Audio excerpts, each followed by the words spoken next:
Bonjour à tous, je vais vous parler de l'année 2021. Vous allez me dire si elle nous parle de l'année 2021, elle est astrologue, de quoi elle va nous parler? Vous allez me dire logiquement, hein, elle va nous parler de prévisions astrologiques pour 2021.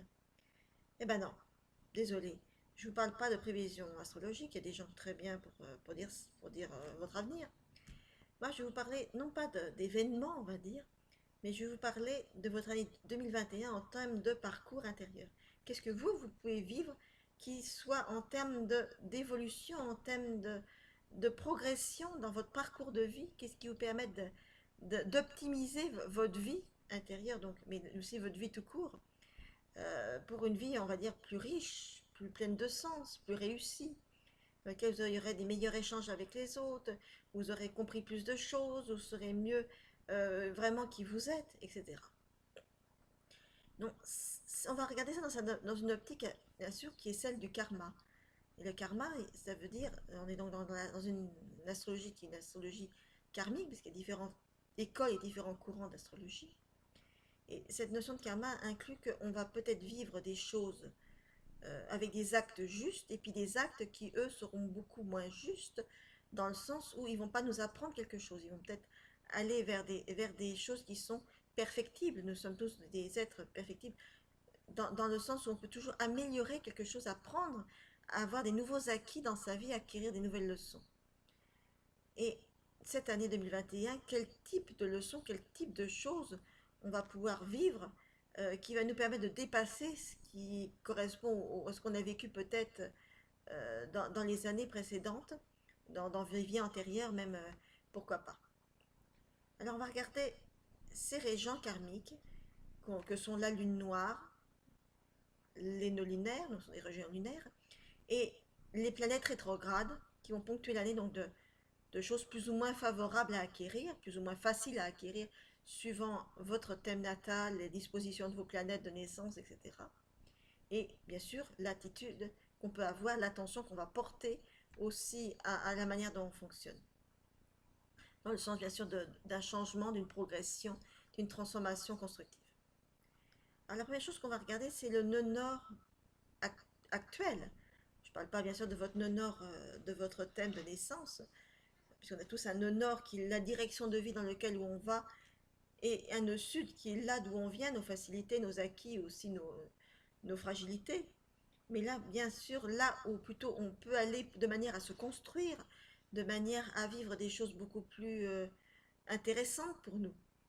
Là où on va prendre des leçons. Et cette année, les leçons qu'on va vivre de manière générale, ça va être dans le Gémeaux pour toute l'année 2021. Ce qui va inciter à aller vers des qualités ou des champs d'expérience qui vont inclure quoi? Des notions donc, du Gémeaux, de communication, d'échange avec les autres. Ça peut être aussi d'ouverture au monde à travers une nouvelle forme d'apprentissage. Ça peut être en termes de loisirs, de développement personnel ou même de profession. Alors bien sûr, tout ça, c'est valable, bien sûr, en termes de signes, le Gémeaux. Mais si vous avez la chance d'avoir votre thème natal, que vous avez peut-être imprimé sur votre ordinateur ou à travers votre téléphone portable, eh bien, vous pouvez voir aussi que ce nœud nord va aussi transiter, c'est-à-dire traverser un de vos domaines de vie dans votre maison, qui va peut-être vous montrer aussi dans quelle direction, dans quel domaine de vie vous allez peut-être communiquer ou échanger avec les autres. On voit ensuite, bien sûr, un autre régent karmique qui est très important, la lune noire, hein, qui est souvent une mauvaise presse, mais pourtant qui est très constructive, puisque c'est à travers les frustrations qu'on se pose aussi des questions, qu'on va aussi aller chercher au-delà de soi-même, toujours cette notion aussi de dépassement. Euh, donc, va traverser cette année les signes du bélier, du taureau et du gémeaux. Alors, elle va commencer par traverser le bélier, donc elle sera active, la lune noire, en bélier de janvier à avril 2021, c'est-à-dire qu'elle incite à de nouvelles orientations dans sa vie personnelle. On va oser affronter de nouveaux défis, on va changer certains comportements qui sont plus d'actualité, on va prendre davantage soin de soi et de ses propres besoins. On va passer ensuite avec une lune noire qui va passer sur le taureau dans le zodiaque. Donc elle sera active de janvier à novembre 2021 Et ça va apporter quoi? Ça va apporter une frustration, bien sûr, toujours, mais quoi, sur les valeurs donc, du taureau, qui sont les plaisirs simples de la vie, qui est parfois relié à un inconfort qui soit matériel ou financier, mais est-ce que ce confort matériel est vraiment suffisant pour être vraiment satisfait, pleinement satisfait, on va dire même, de sa vie, ou est-ce qu'on peut repenser sa vie et revenir à l'essentiel, à ses bases sécuritaires, qu'elles soient extérieures ou intérieures, et peut-être à de nouvelles manières de reconnaître ses nouvelles capacités, ses propres dons. Est-ce qu'il y a des choses en soi qu'on n'aurait pas finalement exploitées, qu'on aurait en potentiel? On va voir ensuite bien sûr la valeur Gémeaux, la lune noire qui apparaît donc en Gémeaux et qui sera donc active entre janvier et décembre 2021, ce qui va accentuer cette année le nœud nord, en Gémeaux également, qui va donner des frustrations en termes d'échange ou de communication, ce qui peut inciter à de nouvelles rencontres, à transformer ses relations avec ses proches, à rechercher des modes d'expression à travers, pourquoi pas, l'étude, l'enseignement ou l'écriture.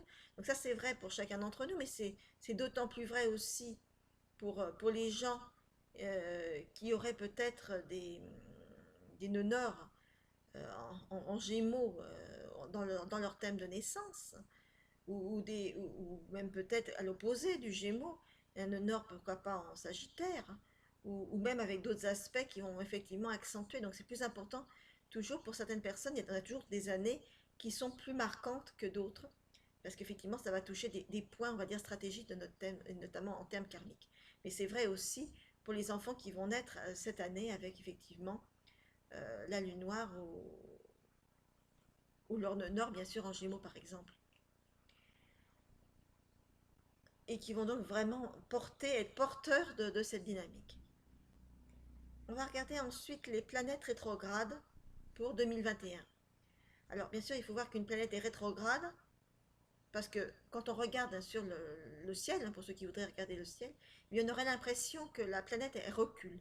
Pourquoi elle recule? C'est parce qu'on a des vitesses de rotation différentes d'une planète à l'autre, donc du point de vue de la Terre, effectivement, certaines planètes vont donner l'impression, l'illusion de reculer. Alors qu'est-ce que ça va donner en termes de sens? La rétrogradation d'une planète va bloquer son mode d'expression.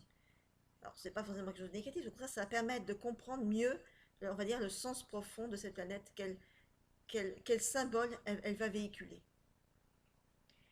Alors toutes les planètes ne sont pas rétrogrades en même temps. On a certaines planètes qui sont rétrogrades, qui, dans certaines périodes de l'année, toutes les planètes vont donc être rétrogrades à un moment donné, certes, mais entre Mercure et Pluton. Mais bien sûr, certaines années, bien sûr, certaines planètes, et d'autres années, d'autres planètes, bien sûr. Alors, cette année, qu'est-ce qu'on a? On a Mercure qui rétrograde en Verseau en février 2021 et en juin 2021, et Mercure qui rétrograde en Balance en octobre 2021.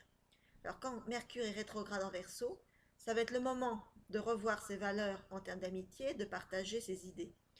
Et quand ça sera Mercure qui sera rétrograde en Balance, ça va être des interrogations qui pourront se faire par exemple au niveau de votre couple, si vous êtes en couple, où vous allez peut-être essayer de rechercher davantage d'harmonie dans votre vie.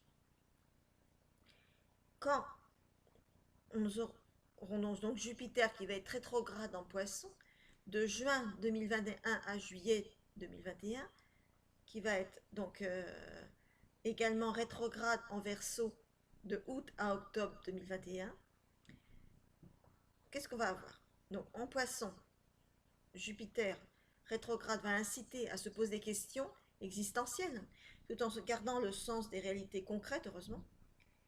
Et quand ça va être Jupiter qui va être rétrograde en Verseau, on va rechercher quoi? On va rechercher une certaine forme de liberté, après peut-être des mois de contraintes sociales qui sont imposées et néanmoins indispensables.